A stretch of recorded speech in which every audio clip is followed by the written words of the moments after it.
joining. Welcome to the evolution of conversational AI through the gaming lens. I'll just kick off by saying I actually think that despite what might be the consensus perspective right now, it's actually a really interesting time to be a founder or investor for that matter.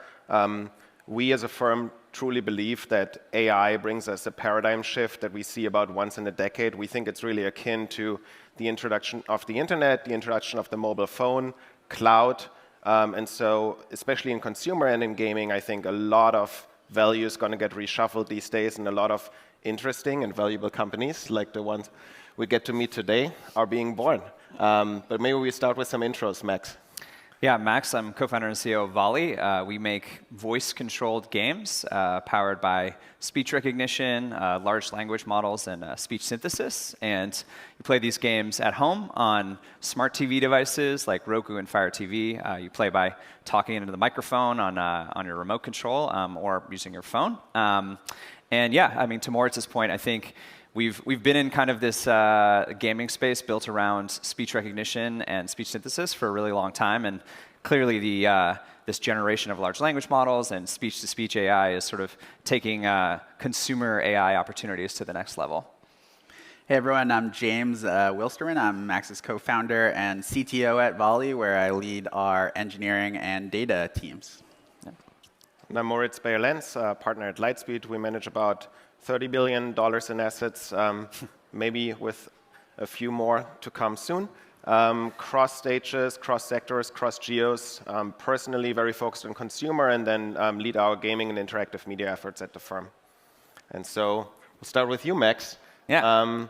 I think unlike many startups we hear about in the last year or two that stumbled into this trend, you actually made a bold bet on AI and conversational AI in particular all the way back in 2017. The landscape looked quite different. Bring us back to those beginnings. Yeah, I mean, I think James and I always had this thesis that like the evolution of computers is about the interfaces, the way we use them getting easier and easier and more intuitive, right?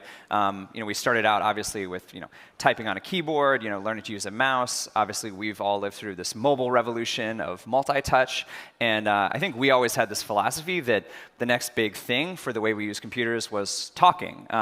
It's ultimately kind of the most natural way to communicate. I have a 2.5-year-old daughter, and basically the way she interacts with the world is talking all the time. It's the first thing you learn. And so fundamentally, we think computers, evolved to serve humans, right? And that they were going to get more and more natural to use. And the next big thing, in our opinion, back in 2017, was talking to computers. I think at that time, speech recognition had just started to work.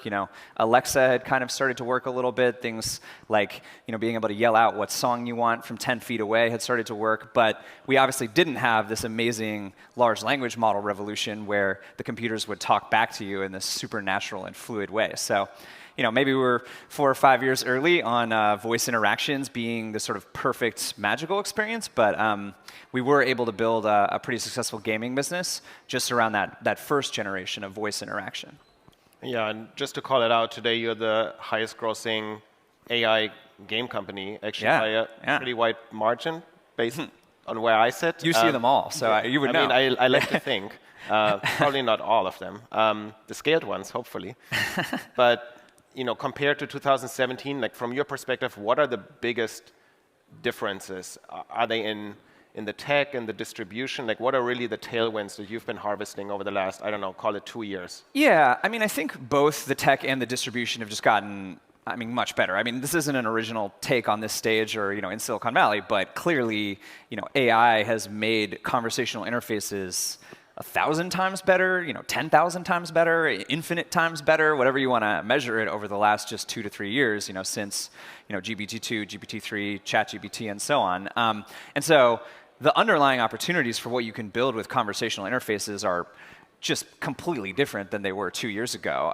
And so it's sort of a magical time to be building in this space. It sort of reminds me of like the early days of mobile, or we weren't really around for the early days of the internet, but the stories I hear sound pretty similar to right now in terms of the opportunities. And so the tech has been crazy, and then for us in particular, we have this thesis that the way people use voice computing is mostly, either at home or in the car, because those are places you can talk to your devices and not feel like a crazy person. Like if you're out on the bus stop talking to your phone, that might look a little strange sometimes. And so at home, almost every device in your home has become a computer. Your TV has become a computer. If you have a smart speaker, that's become a computer. Obviously, you have your phone lying around all the time. At some point, probably your fridge and your lights and your car and every single thing in your household is becoming a computer. So we believe there's just more and more distribution for these endpoints of voice computing throughout your household and throughout your car. And we're kind of riding the early inflection point of that curve technologically. And James, when you two were riffing about startup ideas in 2017, I mean, you could have started a conversational AI company in a different category. What is it about gaming that excited you? What makes gaming such a good fit for conversational AI? Yeah, I mean, Max and I have always been super interested in this space for gaming because we saw the opportunity to create new types of games, right? I think when you have a fluid conversational interface for games, it opens up the door to novel types of gameplay, and the game doesn't have to be super complicated. I think a lot of people have this tendency to think when you add conversational AI, you're talking about AAA games and NPCs that you can interact with, which I think will happen. But our games are much more casual, family-friendly, home games. A great example is Jeopardy. Jeopardy, historically, you couldn't play a real version of Jeopardy without voice, because on the game show, when you buzz in, you use voice to answer the question. You use voice to select the category. So we found casual gaming to be an incredible opportunity for conversational gaming with voice as well, because it makes the player feel like they're on the game show. They are experiencing the same thing as a contestant. But I do think, I think gaming will be transformed on all platforms, all genres with conversational AI, and I think there's a huge amount of opportunity there. Casual, Jeopardy is a starting point, but I think there will be a lot of other types of immersive gameplay kind of inventions that especially do use kind of that companionship with characters built through natural language and voice. Mm-hmm. I mean, I can't say anymore, but I think that fundamentally, anyone who's used ChatGPT's advanced voice mode, which is sort of that, like the movie Her, that sort of fundamentally emotional, resonant experience you can have with an AI character. I think we saw the sort of first wave of these emotional connections people are building with AI personas, with things like, character AI was a big one, obviously, but those are ultimately, chat-based interfaces where you're typing in a box on your computer or you're typing in a box on your phone. And I think that that's still a very powerful tool for communicating with AI. But as humans, for us to feel like it's a real persona that we're connecting with, that we have an emotional relationship with, that ability to talk to them naturally like you would another human, and to hear them talk back to you naturally like another human would, I think is just a huge step change in the kind of emotional relationships we're going to have with characters, and not just gaming, but I think in all types of consumer media and entertainment going forward. I'll just add also, like with Volly, our games are played in the home. They're often played multiplayer in front of a smart TV, and when you think of like how do you want to interact with your friends and family in your living room, voice. It kind of makes sense. You don't want to sit there typing to each other synchronously. You probably don't want to see more. It's like ask us questions through text, right? Right now, because voice is a better, faster, synchronous way of communicating, and it has that emotional connection with people around you. And I think like living room, home gaming, multiplayer has this also amazing kind of fit with voice interaction. And one thing I think that Volly nailed early was focusing on things that could not have been done previously. And this, where I sit, we get a lot of AI deal flow and consumer deal flow or AI gaming deal flow, and it somewhat still surprises me that probably about 90% of those startups are focused on existing experiences, but built faster, cheaper. I think that's not historically how the most valuable companies had been built in those previous platform shifts. I mean, there's something we can learn from the introduction of the internet, the introduction of the mobile phone. Here, like where value really gets shuffled around, it's typically to players that didn't just take what existed previously and pressed it into a new form factor or reality. Like, think about all the mobile game companies that broke out. Those weren't incumbents now building on mobile phone. Those were companies built from the ground up natively for a new reality, for a new form factor, for a touch screen. It wasn't EA porting sports games on a smaller format, because the way you interact with mobile gaming is just fundamentally different from PC and console, where you commit 3 hours for a session. You play like 2 minutes while you wait in line for the DMV, and then get a notification that sucks you in for another 2 minutes. So I think same with AI.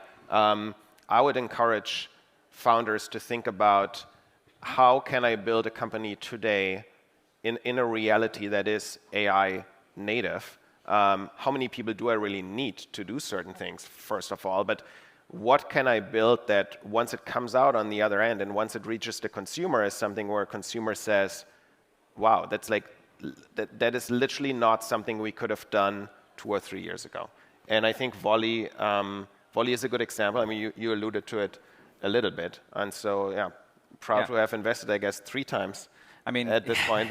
yeah. Lightspeed, I mean, backed us very early. We're very appreciative for that. And I'm wondering, like, to your point, in my lifetime, I feel like there's never been a better time to build a company that couldn't have existed 3 years ago, right? What do you see out there? Like, what have you hoped to see? What are you seeing in the pitches you're coming into you? Like, what sort of total step changes, total leaps forward are you seeing ahead of us in gaming in general? Yeah, I would, again, just to make the point, I almost kind of want to put aside the things that help developers and game developers, because it's a bit of a niche space, right? And it doesn't necessarily lend itself to a true venture outcome. For funds of our size, I think we're looking for $5 billion, $10 billion, $50 billion exits ideally. And so serving game developers is typically not a large enough space to reach those sizes. And so when you think about what can change in the consumer experiences, it is bringing in AI into the modalities like voice. I think if you really go crazy, you can now build worlds that don't only have intelligent NPCs, but they have complete agentic simulations. We talk so much about agents in the enterprise. What about agents in virtual worlds? Right? We're already good building a photorealistic town or city, but we're pretty bad filling it with thousands of people with dreams and hopes and aspirations and ambitions and things that happen when you're locked off. And then you log back in and stuff's on fire because some fight broke out and you're trying to figure out what happened. So I think it's those kind of experience. I mean, in-world is another example that we have in that domain. But yeah, and then if you go even a step further, enabling everyone to build games, because we're at a point where everyone can generate text and images and videos, and it's logical that the next modality would be interactive content. And we're kind of on the cusp, and there's different strategies. Obviously, there's the whole vibe coding domain. There's world models, which are fundamentally different from vibe coding, but there are 2 possible avenues to that future. But as the Germans like to say, we will ask the questions. So back to you, James. Now we talked a little bit about the history. Now let's look forward. Okay? Yes. So how will the next 2-3 years for voice AI look like? I mean, it's changing super fast. I think Max alluded to that. One of the things that we're most excited about at Volly is the emergence of speech-to-speech models, LLMs, that are trained on audio tokens, right? So audio in, reasoning occurs on top of the audio token, and then audio outputs as well from the model. So you've kind of condensed this historical speech stack that Max and I built our original games on, which involved speech recognition models, separate kind of natural language understanding, or an LLM, text-based LLM, and then a speech synthesis model that can generate output speech into a single developer API that does all of that using one end-to-end audio model. So what that allows from a gaming context is it allows the recognition itself to get a little bit better, a lot better in many ways, because the model can reason over what it's hearing. So if you have an accent, or if you're in a noisy room, or you're put some emotion into your input, you actually get reasoning, and that improves the understanding of the model. Then you get emotional output from a model. So you get the character kind of knows the words it's saying and can actually inflect and emote based on that output. So if you, and then the last thing is you also get superior latency because everything just is much faster. It's like real time. These are called real-time models. They power, ChatGPT advanced voice mode that Max mentioned. You get a real conversational experience, and I think it's transformative. Not just for ChatGPT, where people can have those deep conversations with an assistant, but it'll enter gaming, and it'll be a way that you really form connections with your characters. So that's super exciting for us at Volley right now. Anything to add there? No, I mean, I think that fundamentally, something Morris was alluding to was this idea that, we can build world models, we can build immersive environments, and a lot of people sort of believe that, things like Runway or Sora, these sort of video tools are going to fuse with more interactive experiences like gaming, and we're going to sort of get something like movies that you can live in, while you're talking to AI characters in a supernatural way. And so you sort of get this interactive, personalized, movie-like experience that is still shaped around your actions and has mechanics in a similar way to gaming. And I think when you combine that with voice and the emotionality and the sort of improvements in latency and recognition and everything we're seeing, you're going to get something. It's sort of a bad word now, but something like the metaverse or whatever, where you feel like you're really living in a different reality that's more fun or more interesting or whatever you wanted to be doing that day. And so I think that it's sort of the first time we are going to get deep, emotional, immersive experiences going forward. And I think that's something we're really excited about building. Today we're just biting off a tiny piece of it with the voice element, but I think when you combine that with the immersion, you're just going to get really crazy entertainment experiences in the next 5 to 10 years. And I do think there needs to be a balance with adding LLMs or AI of any kind into a gaming experience, because sort of Max is saying, like, the world still has to be grounded. You need it to, if it is a game, right? Maybe character AI or just companionship can kind of like just be an improv experience. But in a gaming context, like, you do want rules-based systems that prevent you from kind of going off the rails and winning too easily, or making it impossible to win, or having some sort of like poor experience from a narrative perspective. So there's still a lot to be done in gaming that sort of finds the balance for any given genre of games. Like, what should be deterministic, what should be powered by the AI, when do you leverage the creativity of the model, and when do you leverage your kind of classic game developer stack?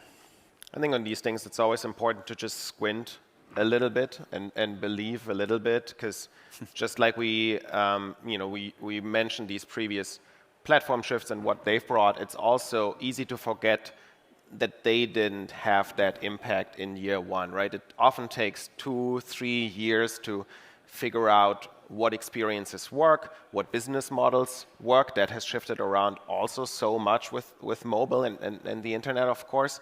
And so, that is a natural evolution, especially in an industry where there's always this tension between the freedom that AI can bring, but then also the beauty of the creative control and the curation that makes for good game design.